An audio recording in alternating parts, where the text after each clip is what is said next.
Good evening. The evening of the solstice, the shortest night of the year, the longest day, and the end of our first day of work here at Tango for Musicians at Reed College.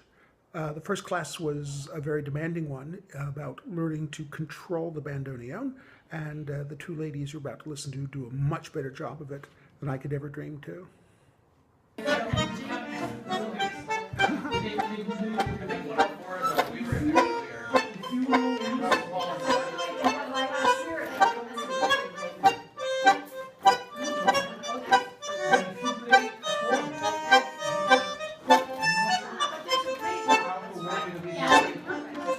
So, nicely done, nicely done. Where are you ladies from? Where are you from? I'm from Port Townsend, Washington, All right. and Janita's from Vashon Island, which is also in the Seattle area. Next is a class that talks about the nature of arranging for tango, taking a melody and a harmony and looking at the most appropriate rhythmic structures. This is the same way of melodic and rhythmic marking that that fellow that teaches tango by moving the chairs around, whoever he is, talks about. There are all sorts of rhythmic structures that traditionally go with tango, and part of arranging is figuring out what those structures are and assigning them to the music.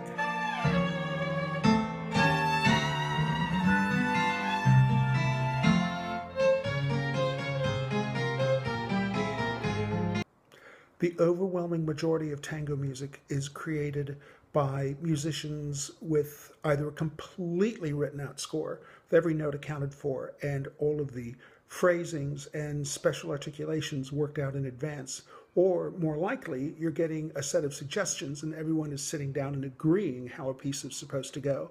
And the expressions involved, whether they're direct rhythmic patterns or whether they're free, expressive, song-like interpretation, have to be created on the spot. And most of the really classical pieces of music that we know that are most expressive use that technique, and there's no other way to learn it except to sit down with a bunch of people in a room with a bunch of music and start figuring it out. Okay, we'll go right there.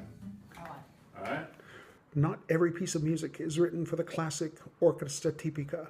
There are all sorts of combinations, there are all sorts of ways to make the patterns and structures of tango work just like there are in jazz. So the same is in tango, and it behooves an arranger or composer to sit down with whatever instruments and instrumentalists are at hand and make that piece work, not just in the traditional orchestra tipica, but in all sorts of other structures as well. Tango can take many forms when it's performed live, and it's always instructive to sit down and figure out how that's going to happen. Write arrangement and compositions is quite difficult to write exactly what is in your head. So that's been the first day. A lot of introductory work, a lot of cold showers to figure out that you didn't know as much as you thought you did, or you don't know as much as you knew you didn't know, which is even more embarrassing. But you sit down and you practice. And when I get done with this and watching the last 2 episodes of Penny Dreadful, I'm going to go back over to the Performing Arts Building and practice for another couple of hours before I go to bed.